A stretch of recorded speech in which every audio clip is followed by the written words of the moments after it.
Hey, what's up, everybody? Welcome back to Anthony's Horror and More. Today I want to show you guys the Scream 3 Steelbook, which is right here. You're not going anywhere, Sydney. I love that voice changer. It's so cool.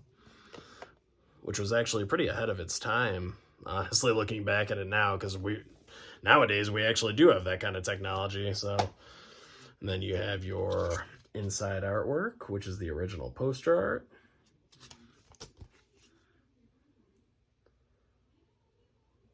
Very cool.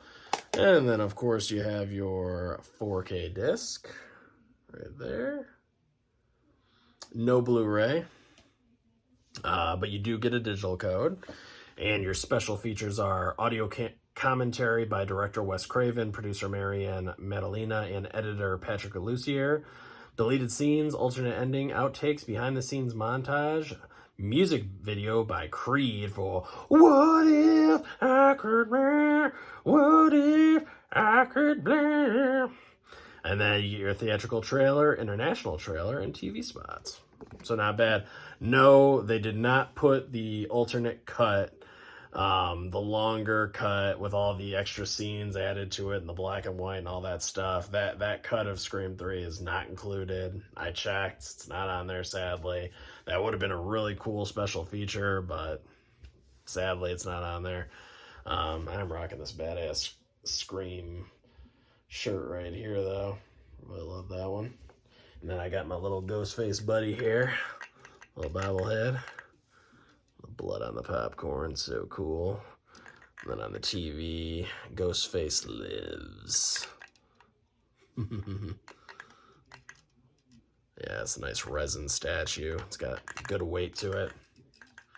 And of course, you got your Blockbuster videotape back there. So cool. But yeah, I'm a big Scream 3 fan. You know, the movie went through major rewrites. Kevin Williamson wrote the original script, which is going to have, spoiler alerts if you haven't seen the original Scream, but it was going to have Stu Macher return as a cult leader, and he was going to recruit a following of Ghostface killers to do his bidding on a college campus, which obviously resembled too much of what happened, during Columbine around this time and everything. So they had to, they hired Aaron Kruger to come in, rewrite the scripts. And that's what we ended up getting with the Scream 3 that we all know and love. Aaron Kruger and Wes Craven were literally like writing this thing as it was being filmed. So they were keeping quite busy, during the filming of this, and it was just very hectic and crazy. But I think the movie turned out, fairly well, honestly. I really do. It's not a super bloody movie because they couldn't, the studio made it clear, like, don't make it overly gory or bloody because of everything that happened at Columbine. We don't want to show that much gratuitous violence. So it's almost more of a mystery film that obviously still has like a bunch of killings, but it's just the killings are more tame compared to the other Scream films. So, but you do have a really good mystery here, and it centers more around Gail Weathers, in the forefront of everything. She is doing an investigation, into Hollywood and all the, creepy, unsettling things that happen there. There are a lot of parallels to be made between Harvey Weinstein and the investigation that Gail Weathers is, she's performing, in Hollywood, and she uncovers a lot of eerily similar things to what, Harvey Weinstein was doing in Hollywood. There's a Harvey Weinstein type character in this movie as well, which is, I don't know, it's just interesting for the time. I mean, because this is way before we found out about any of that stuff that was going on, from a few years ago. So it's kind of ahead of its time in that way too. But solid movie. I really like everything at the beginning with Cotton, when Ghostface calls in as the female, and she's like, "Oh, I love your show," and he's like, "Oh, you really like 100% cotton," and she's like, "I'm 110% cotton." You know, she likes the show that much and everything. So it's some really good dialogue, and then of course you get the "What If" song, Creed song playing, all that stuff in the opening. But yeah, I think Liev Schreiber does a great job as Cotton. He's so charismatic, and I think he's got some good dialogue and stuff.